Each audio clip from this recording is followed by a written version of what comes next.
বন্দে মাতরম কথাটির অর্থ মাকে বন্দনা করি বা মাতৃভূমিকে প্রণাম করি। স্বাধীনতা আন্দোলনে এর বিশেষ ভূমিকা ছিল। 1905 সালে যখন বঙ্গভঙ্গ করা হয়, সেই বঙ্গভঙ্গের বিরুদ্ধে যে আন্দোলন হয়েছিল, সেই সময় বন্দে মাতরম সারা বাংলায় এবং পরে সারা ভারতবর্ষে প্রতিবাদের স্লোগান হয়ে ওঠে। ছাত্র, বিপ্লবী, স্বাধীনতা সংগ্রামীরা এই গান গেয়ে ব্রিটিশ বিরোধী আন্দোলনে অংশ নিতেন। অনেক বিপ্লবী ফাঁসির মঞ্চেও বন্দে মাতরম ধ্বনি উচ্চারণ করেছিলেন। ফলে এটি শুধু একটি গান নয়, এটি স্বাধীনতার প্রতীক হয়ে উঠেছিল সে সময়। তবে এটি সে দীর্ঘদিন জাতীয় সঙ্গীতের মর্যাদা পায়নি। স্বাধীনতার পরে বন্দে মাতরম নিয়ে কিছু ধর্মীয় বিতর্ক ওঠে, কারণ গানের কিছু অংশে মাতৃভূমিকে দেবী রূপে বর্ণনা করা হয়েছে। তাই 1950 সালে ভারতের সংবিধান সভা যে সিদ্ধান্ত নেয়, সেখানে বলা হয় যে জনগণ মন অধিনায়ক, এটি হবে ভারতের জাতীয় সঙ্গীত, আর বন্দে মাতরমকে দেওয়া হয় জাতীয় গানের মর্যাদা। বর্তমানে আমাদের এই বন্দে মাতরম ভারতের দেশপ্রেম, স্বাধীনতা সংগ্রাম এবং জাতীয় চেতনার এক অমর প্রতীক, যা দীর্ঘকাল থেকেই হয়ে আসছে। তাহলে এটি শুধু একটি গান নয়, এটি ভারতীয় জাতীয় চেতনার ইতিহাসের সঙ্গে গভীরভাবে জড়িত। এর সাহিত্যিক, রাজনৈতিক ও সাংস্কৃতিক গুরুত্ব অত্যন্ত বড়। আর আগেই বললাম যে 1882 সালে আনন্দ মঠের সঙ্গে এটি প্রকাশিত হয়েছিল। তবে বঙ্কিমচন্দ্র চট্টোপাধ্যায় সম্ভবত 1870-এর দশকে গানটির মূল অংশ রচনা করেন। এটা এই কারণে বারবার এইটা বলছি, কারণ এই নিয়ে অনেক সময় অনেক বিতর্কমূলক লেখাও শোনা যায়। তো সে সময় কিন্তু ভারতবর্ষ ছিল পুরোপুরি ব্রিটিশ শাসনের অধীনে। ইংরেজ সরকারের আধিপত্যে ভারতীয়দের আত্মসম্মান ও জাতীয় চেতনা অনেক ক্ষতিগ্রস্ত হচ্ছিল। সেই পরিস্থিতিতেই সাহিত্য সম্রাট মাতৃভূমিকে মা রূপে কল্পনা করে এই গান লেখেন। তো এই নিয়ে দীর্ঘদিন বিতর্ক থাকলেও, ধর্মীয় কিছু বিষয়ে কিছু মানুষ সমস্যার উল্লেখ করলেও এটা থাকা উচিত নয়, কারণ আমরা সবাই আমাদের দেশভূমিকে খুবই ভালোবাসি এবং আমরা আমাদের দেশে হিন্দু মুসলমান সব একসঙ্গে মিলেমিশে থাকি। কাজী নজরুল ইসলামের লেখা এবং অনেক কবি সাহিত্যিকের লেখাও এই ঐক্যবোধ প্রকাশিত হয়েছে। তো গানটিতে মূলত সংস্কৃত ও বাংলা ভাষার মিশ্রণ দেখা যায়। প্রথম দুটি স্তবক তুলনামূলকভাবে সহজ, কিন্তু পরের অংশে সংস্কৃতের প্রভাব বেশি। গানের যে বিখ্যাত অংশ সুজলাং সুফলাং মলয়জ শীতলাং শস্য শ্যামলাং মাতরম, এখানে ভারত মাতার প্রকৃতি, শস্য ভাণ্ডার ও সৌন্দর্যের বর্ণনা করা হয়েছে। আর আমাদের কবিগুরু রবীন্দ্রনাথ ঠাকুর, তিনি ভারতীয় জাতীয় কংগ্রেসের অধিবেশনে প্রথম বন্দে মাতরম গানটি গেয়েছিলেন। এইভাবে মানে এই বিষয়টি ঐতিহাসিকভাবে উল্লেখ করা হয় এবং এটা তিনি গেয়েছিলেন 1896 সালে। এরপর গানটি দ্রুত দেশ জুড়ে জনপ্রিয় হয়ে ওঠে, যেহেতু কবিগুরু নিজে গেয়েছেন। স্বদেশী আন্দোলনে তো আগেই বলেছি এর প্রচুর গুরুত্ব ছিল। বঙ্গভঙ্গের সময় বন্দে মাতরম ছিল আন্দোলনের প্রাণ। দোকানে বিদেশি পণ্য বর্জন, মিছিল, সভা, সব জায়গায় ধ্বনি শোনা যেত। ব্রিটিশ সরকার এতটাই আতঙ্কিত হয়েছিল যে অনেক জায়গায় বন্দে মাতরম ধ্বনি নিষিদ্ধ করার চেষ্টাও করা হয়। আর বিপ্লবীদের কাছে গুরুত্ব ছিল অপরিসীম। অনেক স্বাধীনতা সংগ্রামী ও বিপ্লবী গানকে শপথের মতো ব্যবহার করতেন। ক্ষুদিরাম বসু, তারপরে বাঘা যতীনের মতো বিপ্লবীদের যুগে বন্দে মাতরম ছিল সাহস ও আত্মত্যাগের প্রতীক। তা আমরা তাহলে জানলাম কি, যে আপনি জানি সবাই, তবু আজকের দিনে উল্লেখ করছি যে আমরা এটিকে জাতীয় গান হিসাবে জানি। 1950 সালের 24শে জানুয়ারি ভারতের গণপরিষদ বন্দে মাতরমের প্রথম দুটি স্তবককে জাতীয় গান হিসেবে স্বীকৃতি দেয়। এর বিশেষ সাংস্কৃতিক প্রভাব রয়েছে। আজও আমরা দেখি যে বিভিন্ন রাজনৈতিক সভায়, বিদ্যালয়ের অনুষ্ঠানে, স্বাধীনতা দিবস ও প্রজাতন্ত্র দিবসে, দেশাত্মবোধক সাংস্কৃতিক অনুষ্ঠানে বন্দে মাতরম ধ্বনি দেওয়া হয় এবং বন্দে মাতরম অনেক ক্ষেত্রেই গান করা হয়। এটি ভারতের স্বাধীনতার ইতিহাসে আবেগ, প্রতিবাদ ও আত্মপরিচয়ের এক অমর প্রতীক হিসাবে বিবেচিত। নমস্কার, ধন্যবাদ। বন্দে মাতরম। আজকের অনুষ্ঠানের আহ্বায়ক আমি মাননীয় সঞ্জয় দাকে ধন্যবাদ জানাচ্ছি। তিনি দীর্ঘদিন ধরে অনেক চেষ্টা করে অনুষ্ঠানটি পালন করার ব্যাপারে যে উদ্যোগ নিয়েছেন তা অবশ্যই আনন্দের। আর জাকির দাকে আমি প্রণাম ও ধন্যবাদ জানাচ্ছি, তিনি আমাকে বলতে সুযোগ দিয়েছেন। ধন্যবাদ, নমস্কার। ধন্যবাদ প্রলয় বাবুকে। আমরা একটু চলে যেতে চাইছি, স্বপ্না ম্যাডাম আছেন অনেকক্ষণ থেকেই, প্রথম থেকেই উনি আছেন, তাই ওনার কাছে চলে যাব। অত্যন্ত সংক্ষেপে আমরা কিছু শুনে নিই, ওনার যেটা চাইছেন উনি করতে, কোনো পারফরমেন্স বা ওনার কোনো মূল্যবান বক্তব্য যদি জানানোর থাকে আপনি সেটা শুরু করুন। আসলে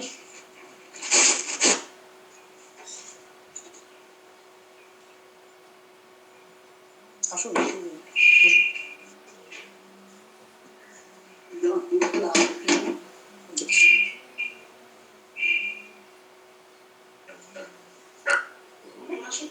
না না ঠিক আছে আমার চলছে ম্যাডাম শুনতে পাচ্ছেন? আপনি তাহলে শুরু করুন, না হলে আমরা ওই বাচ্চাদের একটা প্রোগ্রাম আছে ওটাই একটু চলে যাব, কারণ আমরাও চাইছি বাচ্চাটা যাতে ওয়েট না করে। হ্যাঁ, আমার কথাই কি বলছিলেন? আমি একটু বাইরে কাজ করছিলাম। হ্যালো? হ্যালো?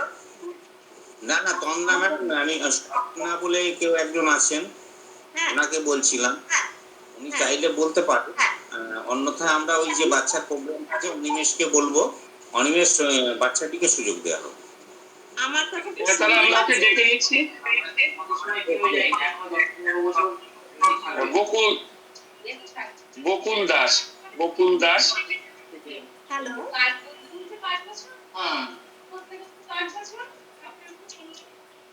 নতুন নাম উচ্চ বিদ্যালয় বকুল দাস। আচ্ছা, উষা ম্যাম আছেন? উষা ম্যাম? হ্যাঁ স্যার আছি। হ্যাঁ বকুল আছে স্যার। বকুলকে পাচ্ছি না তো। হ্যাঁ বকুল আছে স্যার, ওই যে ভিডিও অন করেছে। তাহলে ওকে সুযোগ দেওয়া হোক।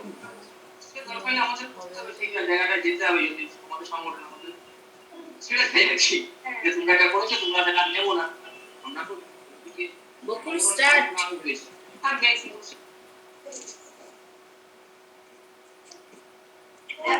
বকুল ক্যামেরা অন করেনি। হ্যাঁ,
হ্যাঁ তন্দ্রাদি, হ্যাঁ আচ্ছা এইমাত্র যে প্রোগ্রামটা করলো তার নামটা ভুলে গেছি, বকুল বকুল শুনছিলাম তোমার প্রোগ্রাম। বকুল দাস।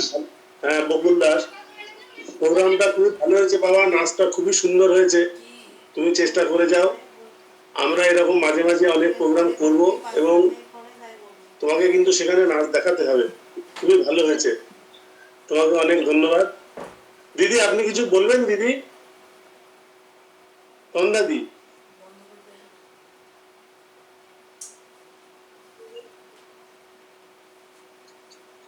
দিদি কিছু বলবেন? দিদি আপনি মিউট আছেন, আনমিউট করে নিন।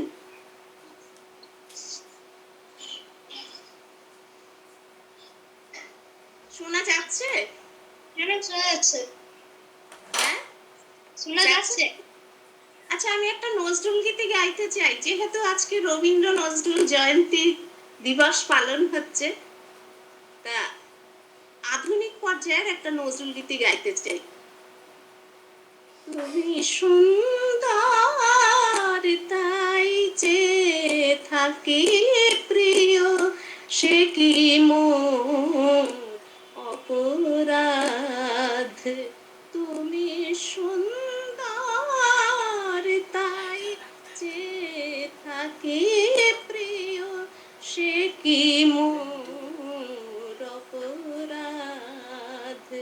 চাঁদের হেরিয়া কাঁদে চকরিনী, চাঁদের হেরিয়া কাঁদে চকরিনী, বলে না তো কিছু চাঁদ। তুমি সুন্দর তাই যে থাকে প্রিয়, সে কি মোর অপরাধ।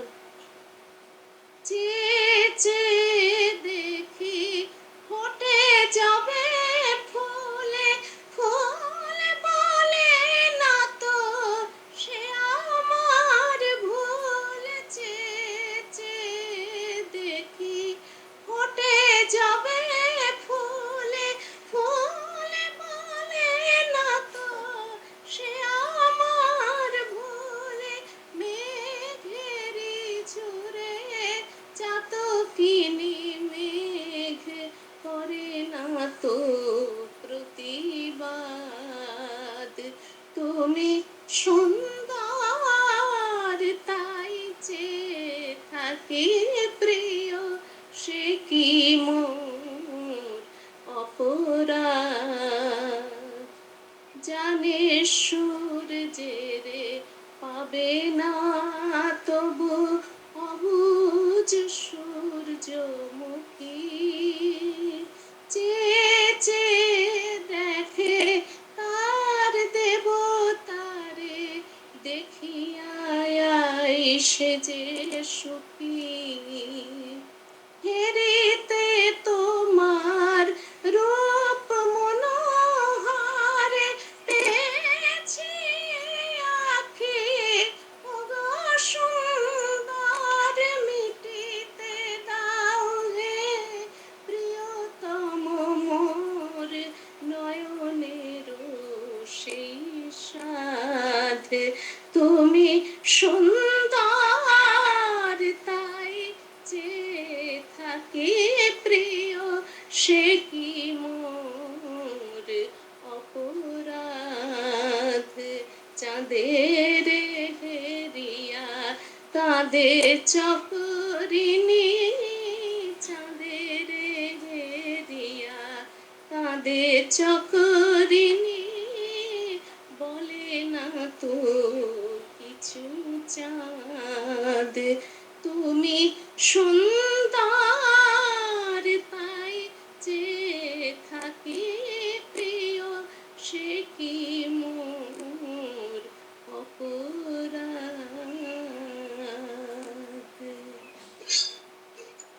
থ্যাংক ইউ দিদি, খুব সুন্দর। আমরা তো এসব গান টান পারি না, শুনতে ভালো লাগে, শুনি। অনেক ধন্যবাদ। তখন মনে হয় যেন অনেক সকলের জন্য অনেক শুভেচ্ছা রইল। সকলে ভালো থাকুন। আগামীবার যেন আমরা আবারও এরকম অনুষ্ঠানে উপস্থিত হতে পারি। আচ্ছা, হ্যাঁ দিদি, আপনার আমাদের আমাদের মধ্যে নীলাম ম্যাডাম এসছেন। নীলাম হ্যাঁ। সাহেব হ্যাঁ দেখেছি, কিন্তু নীলাম ম্যাডামকে আর একটা গান শুনিয়ে স্বাগতম জানাবো। नीलम मैडम, मैडम थोड़ा कैमरा ऑन कर दीजिए।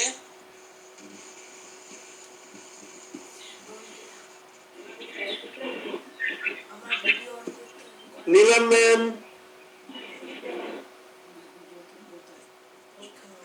ठीक है, आ जाए। अभी तो आ गए, जुड़ गए हमसे। अपना गाने चले जाए তাহলে। হ্যাঁ একটা ছোট্ট বাচ্চা আছে জাকির ভাই। ওকে ওকে, সম্পূর্ণ শুরু করো। আমি 2 মিনিট বেরোচ্ছি, আমি দেখছি আর কে কে অ্যাড হতে পারছে না। Okay sir.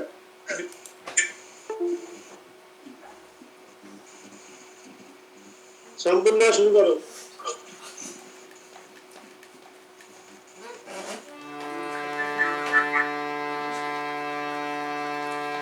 আগুনের পরশ মনে ছোঁয়াও প্রাণে, এ জীবন পূর্ণ করো, এ জীবন পূর্ণ করো, এ জীবন পূর্ণ করো,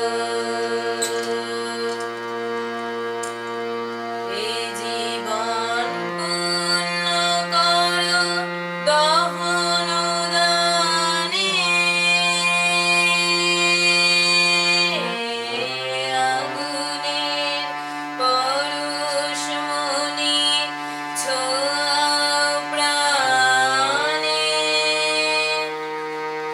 আমার দেহ খানি তুলে ধরো, তোমার দেবালয়ের প্রদীপ করো, নিশীথের আলোক শিখা জ্বলুক গানে, নিশীথের আলোক শিখা জ্বলুক গানে, আগুনের পরশ মনে ছোঁয়াও প্রাণে, আধারের গায়ে গায়ে পরশ তবু, সারা রাত ফোটাক তারা নাবো নাবো, আধারের গায়ে গায়ে পরশ তবু, সারা রাত ফোটাক তারা নাবো নাবো, নয়নে দৃষ্টি হতে ঘুচবে কালো, যেখানে পড়বে সেথায় দেখবে আলো, ব্যথা মোর উঠবে জলে ঊর্ধ্বপানে, ব্যথা মোর উঠবে জলে ঊর্ধ্বপানে,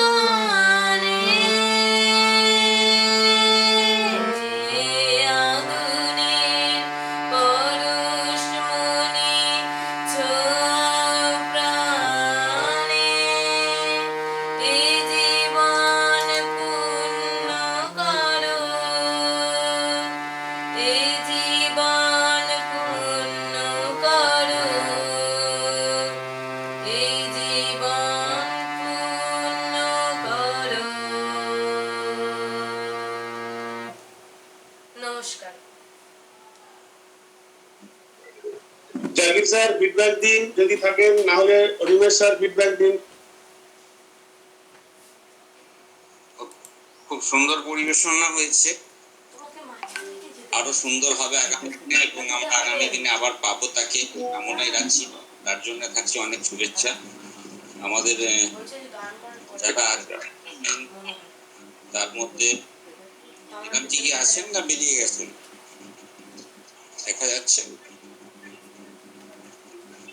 সম্ভবত নেই। জাকির ভাই, আমাদের সিসিআরটির একজন ট্রেন টিচার আমাদের সঙ্গে আছেন, উষাদি। ঠিক আছে, হ্যাঁ, উষা মন্ডল, নতুন ডাঙ্গা উচ্চ বিদ্যালয়। উষাদি আছেন? হ্যাঁ স্যার। হ্যাঁ, আপনি একটু ভিডিওটা অন করুন।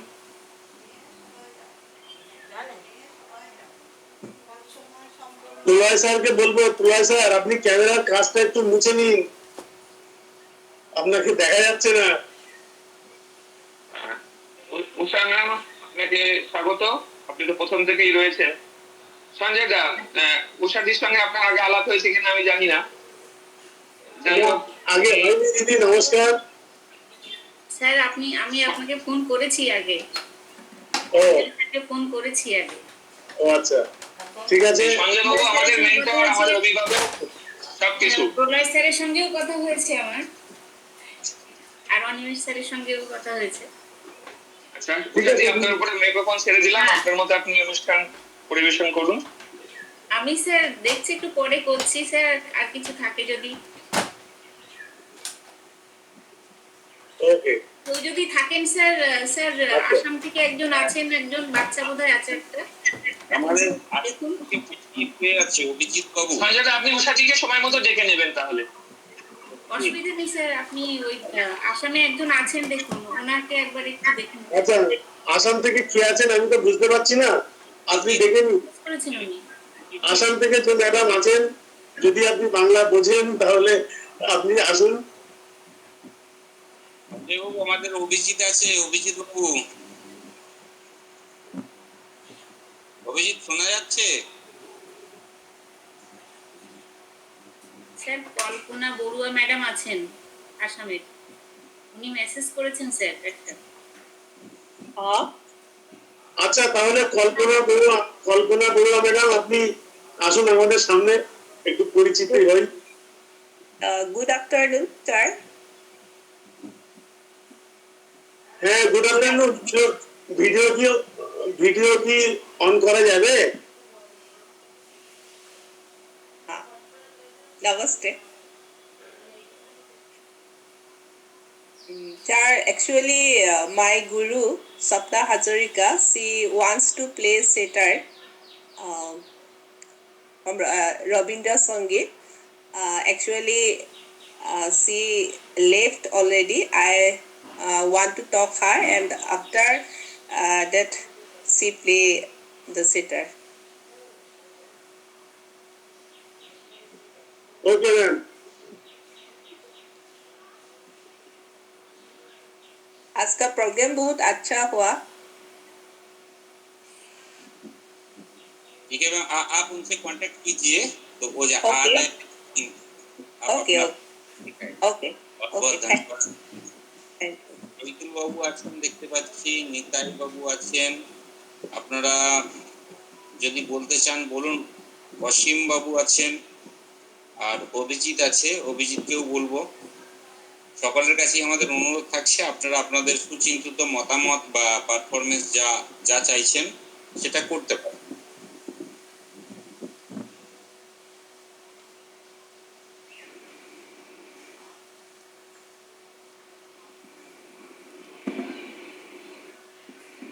শহীদুল স্যার, হ্যাঁ স্যার বলুন। আপনার ওদিকের সমস্যা মিটে গেছে? বলুন। হ্যাঁ আমি আপনার ওদিকের সমস্যা আচ্ছা, আপনি কিছু বলবেন স্যার? হ্যাঁ বললে বলা যায়, বলবো। হ্যাঁ বলুন প্লিজ। বলি স্যার তাহলে একটু, প্লিজ বলা দরকার নেই। আচ্ছা, প্রথমে আমি ধন্যবাদ জানাবো সঞ্জয় বাবুকে। উনি আমার পুরো পরিচিত এবং খুব ভালো একজন উদ্যোক্তা এবং সিসিআরটি হয়ে কাজ করে থাকেন। যাই হোক, আজকে যে অনুষ্ঠানটা চলছে আমি দীর্ঘক্ষণ ধরে পর্যবেক্ষণ করছিলাম। খুব ভালো লাগলো। তো আমি ওই রবীন্দ্রনাথ এবং নজরুল সম্পর্কে খুব খাপছাড়া করে কয়েকটা কথা বলতে চাইছি। তা আমরা আজকে এমন একজনকে স্মরণ করছি যার সম্বন্ধে বলা যায়, তুমি যবে এসেছিলে ভবে তুমি শুধু কেঁদেছিল, হেসেছিল সবে, এমন কার্য তুমি করিলে সাধন, মরণে হাসিলে তুমি কাঁদিল ভুবন। এমন একজন দুজন ব্যক্তিত্ব যারা চলে যাওয়ার পরে পৃথিবী কেঁদেছিল, কিন্তু যারা যখন আসে তখন তারা নিজেরা কেঁদেছিল, কান্না করে পৃথিবীর বুকে এসেছিল। তাহলে মাত্র 12 বছর বয়স থেকে শুরু করে 80 বছর বয়স পর্যন্ত যিনি অবিশ্রান্ত ধারায় কবিতা, নাটক, গান, প্রবন্ধ, নিবন্ধ এইসব লিখে গেছেন, তার সাহিত্য পরিক্রমা, কাব্য পরিক্রমা যত সংক্ষেপে বলি না কেন, sir am I audible? Sir am I audible? হ্যাঁ, শোনা যাচ্ছে।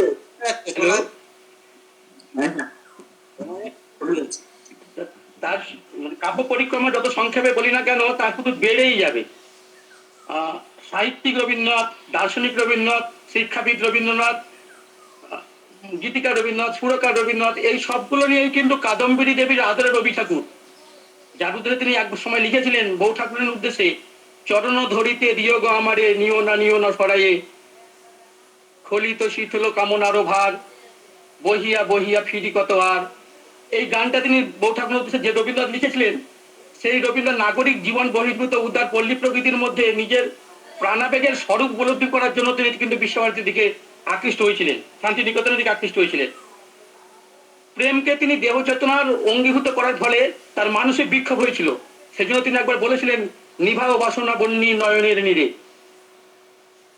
একসময় রবীন্দ্র কাব্যে কালস্বই বিবর্তনের অর্থ হলো কবির অন্তর্লোকের পরিবর্তন।